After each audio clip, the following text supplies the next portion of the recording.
I am the Tofu Golem. Please enjoy the video. You begin by assessing pain carefully. If it's sharp or radiating, stop and consult. Once cleared, warm for 5-7 minutes with gentle walking and hip circles to increase blood flow. Next, perform pelvic tilts. Slow, controlled, aim for 8-12 reps to wake the core. Then move into bird dog. Reach opposite arm and leg, hold briefly, return. These first steps re-establish control and teach your back to move safely before adding load. Now you focus on strength and coordination.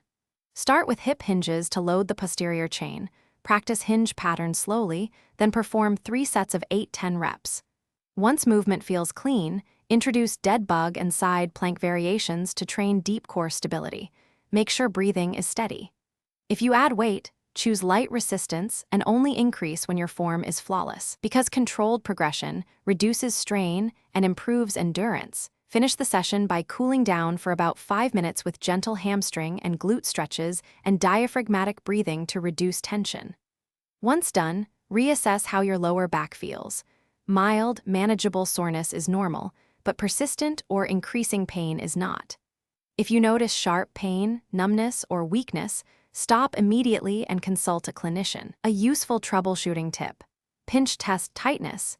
If stretching and light mobility don't ease it within 48 hours, seek professional evaluation.